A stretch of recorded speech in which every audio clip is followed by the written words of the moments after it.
Uhali gani mtazamaji wa Afya? Ni matumaini yangu ni mzima wa afya.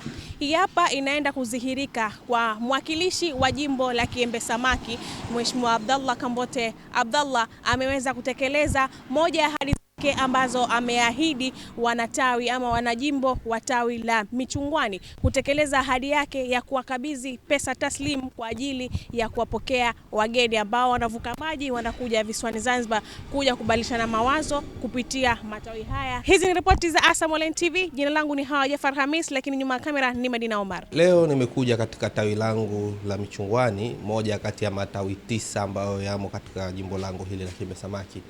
Na kikubwa zaidi nimekuja kutekeleza ahadi ambayo niliiweka kipindi kile ambacho naomba ridhaa kutoka kwao.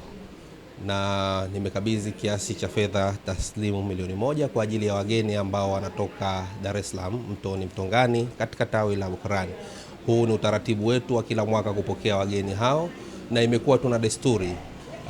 Mara nyingi mwezi wa 12 huwa wanakuja wao, lakini inapofika mwezi wa 7 basi tunaandaa sisi safari kwa ajili ya kuenda kule kuwaona. Na lengo na madhumuni ni kuwa karibu, kutengeneza udugu na urafiki, pamoja na kubadilishana mawazo, kuona jinsi gani tutaweza kukiboresha chama chetu, lakini pia kuangalia fursa mbalimbali ambazo zimetuzunguka. Hivyo basi nimekuwa na furaha kubwa sana katika kulikamilisha hili, na naomba tu niwaahidi wananchi wa jimbo la Kiembe Samaki kwamba huu sio mwanzo na itakuwa ni muendelezo wangu wa kila siku.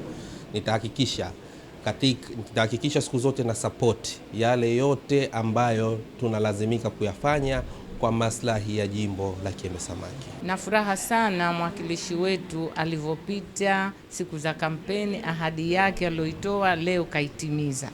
Kwa hivyo nimekuwa tuna imani na yeye sana na mheshimiwa wetu, na tunajua atatufanyia mengi tu. Tutaendelea kwa vizuri, kwa sababu na wageni wetu wanakuja kwenye sherehe za Mapinduzi, wanakuwa kila wakati, kila muda ukifika sherehe za Mapinduzi wanakuja wao hapa, na sisi tunaenda kule kwao Sabasaba. Kwa hivyo tunashukuru mwakilishi wetu katuunga mkono sana. Tunashukuru tena tunashukuru zaidi, na tutazidi kuendelea naye. Hatuna wasiwasi, tumemwona mapema mambo yetu, tutakuwa tuna wasiwasi naye. Kubwa mwakilishi, hongera. Mwakilishi asante sana. Mwakilishi tunakushukuru sana. Na kama utaendelea hivi hivi, hatuna sababu ya kuja kujigonga tena. Si nia yetu ni maendeleo. Kwa tukiona maendeleo yanakwenda hivi, kwa tunasema hatuna haja ya kupinda hivi. Si yetu, haja yetu yanyooke. Kwa Mwenyezi Mungu azidi kukuwezesha, atujalie. Usitengeze hapa tu, na matawi mengine yote kila utakapoona mahitajio yao basi weka watekelezee, ili ndio hivyo mbele kwa mbele.